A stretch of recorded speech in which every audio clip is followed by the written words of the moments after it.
సరే దీన్ని దృష్టిలో పెట్టుకొని మీరు చూడొచ్చు. సురేష్ గారు సురేష్ గారు ఏంటి మొత్తానికి ఈ పొత్తు, ఈ కలయిక, ఈ కూటమి ఒక ప్రభంజనంగా అంటే వెళ్ళబోతుంది. సరే దీని పరిణామాలు ఎట్లా ఉంటాయి అనేటువంటిది తెలిసిన విషయమే. కానీ ఢిల్లీ రాజకీయాలు కూడా కొంత మార్పులు జరుగుతున్నాయి అని అనుకోవచ్చు. అంటే నేషనల్ పాలిటిక్స్లో కూడా కొన్ని మార్పులు జరుగుతున్నాయి అనుకోవచ్చు. ఎలాంటి చేంజెస్ ఉంటున్నాయి, ఎలాంటి అడుగులు పడుతున్నాయి అని చెప్పని భావించాలి సురేష్ గారు?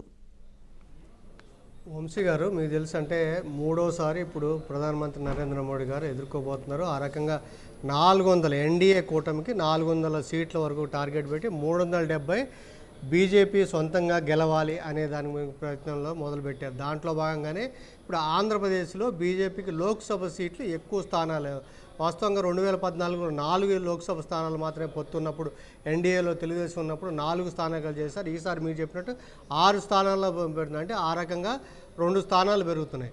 ఒరిస్సాలో ఇప్పుడు వరకు చూస్తే యాక్చువల్గా నిన్న మీటింగ్ జరిగింది. ఆ మీటింగ్లో ఒక రకంగా ఇప్పటికైతే పొత్తు కుదరలేదు. కానీ ఒడిస్సాలో ఎక్కువగా వాళ్ళకి యాక్చువల్గా 8 మంది ఎంపీలు ఉంటే వాళ్ళు మాకు 14 సీట్లు ఒడిస్సాలో మాకు సీట్లు ఇవ్వాలి అని చెప్పని అక్కడ ఒడిస్సాలో ఎక్కువ లోక్సభ సీట్లను బీజేపీ తీసుకోవడం ద్వారా ఆ రకంగా ప్రాతినిధ్యం, దాంట్లో గెలుపు, ఆ రకంగా దానివల్ల ప్రాతినిధ్యం అనే దాని ఉంది.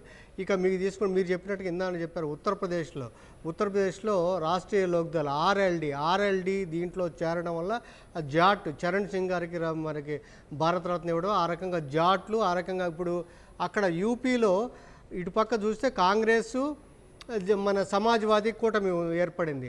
సో మీకు బీఎస్పీ ఒంటరిగా వెళ్తుంది. ఇప్పుడు ఆర్ఎల్డి దీంట్లో వీళ్ళతో కలిసింది కాబట్టి అక్కడ బీజేపీ ఆల్రెడీ మీకు యూపీలో 62 లోక్సభ స్థానాలకి బీజేపీ మనం గెలిచింది 2019లో. కాబట్టి ఆ 62 లోక్సభ స్థానాలు తగ్గకుండా ఉండేందుకు కాను అక్కడ యూపీలో సో అందుకని ఆర్ఎల్డి తోటి కూడా పొత్తు పెట్టుకుని ఆ రకంగా వాళ్ళకి యాక్చువల్గా మొన్న అసెంబ్లీలో కూడా వాళ్ళకి విస్తరించి క్యాబినెట్ని విస్తరించి రెండు మంత్రి పదవులు కూడా వాళ్ళకి ఆర్ఎల్డీకి ఇచ్చారు. ఇక మీకు తెలుసు నితీష్ కుమార్ గారు యాక్చువల్గా ఇండియా కూటమికి కీలకంగా వ్యవహరించి ఫస్ట్ మీటింగ్ పాట్నాలో పెట్టినప్పుడు కూడా అక్కడ తీసుకొచ్చి మళ్ళీ కర్పూరి ఠాకూర్ గారికి భారత్ చూడడం, మళ్ళీ ఎన్డీఏలోకి రావడం, ఎన్డీఏ ప్రభుత్వం ఏర్పడడం.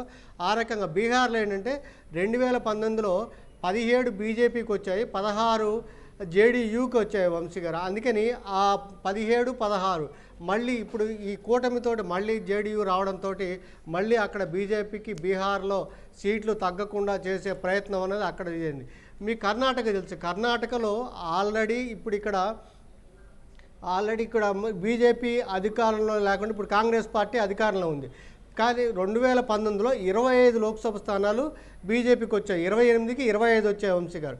ఇప్పుడు కాంగ్రెస్ పార్టీ అధికారంలో ఉన్న వల్ల తగ్గే అవకాశం ఉందని ఒక అభిప్రాయం ఉంది. ఆ నేపథ్యంలో జనతాదళ్ కుమారస్వామి గారు మనకి దేవగౌడ గారు వాళ్ళిద్దరు కలిశారు. ఆ రకంగా జేడీఎస్ని దీన్ని ఎన్డీఏలో తీసుకొచ్చి అక్కడ పటిష్టం చేసుకొని అక్కడ సీట్లు తగ్గకుండా జాగ్రత్త పడి అక్కడ బీజేపీకి చేశారు. సో ఇక్కడ కేరళలో ఏంటంటే ఆల్రెడీ భారత ధర్మ జనసేన పార్టీ అని చెప్పి బీడీజేఎస్ అని చెప్పి చిన్న పార్టీ అయినప్పుడు ఆ పార్టీ ఉంది. అక్కడ ఇంకా కొన్ని పార్టీలు చేర్చుకొని అసలు కేరళలో అయితే బీజేపీకి ఇప్పుడు కూడా వచ్చే 21 సీట్లు లోక్సభ స్థానాల్లో వచ్చే సీట్లు అయితే అక్కడ కనపట్లేదు. కానీ అక్కడ 1-2 మన ప్రాతినిధ్యం అక్కడ మనకి సౌత్లో ఉండాలనే దాంతో అక్కడ ప్రయత్నిస్తుంది వంశీ గారు. ఇక తమిళనాడు పరంగా చూసుకుంటే తమిళ కాంగ్రెస్ అని మోపనారు. యాక్చువల్లీ ఏఐడిఎంకే మనకి ఎన్డీఏలో కూటమిలో భాగస్వామి. కానీ ఇటీవల జరిగిన పరిణామాల్లో ఏఐడిఎంకే నేను బయటికి వెళ్ళిపోతున్నట్టు ప్రకటించారు. సో అందుకని దానివల్ల జరిగిన నష్టాన్ని ఇంకో రకంగా పూడ్చుకోవాలని తమిళనాడులో కూడా ఒక సీట్ అయినా గెలుస్తారా లేదా అనేది బీజేపీ అనుమానం అయినప్పుడు కూడా ఇప్పుడు వీళ్ళనికి తమిళ మానిల కాంగ్రెస్ మోపనారు గ్రూపుని చేర్చుకుని ఆ రకంగా తమ ప్రాతినిధ్యం తాము ఉన్నాము అని చెప్పి, ఎందుకంటే 1-2 సీట్లు గెలిస్తే ఆ రాష్ట్రానికి అక్కడ ప్రాతినిధ్యం వహించడానికి అక్కడ అవకాశం ఉంటుంది. ఇక మీకు మహారాష్ట్రలో మీకు తెలుసు, మహారాష్ట్రలో యాక్చువల్గా అయితే అసలు బీజేపీకి ఈసారి చాలా కష్టంగా ఉండేది ఒక రకంగా.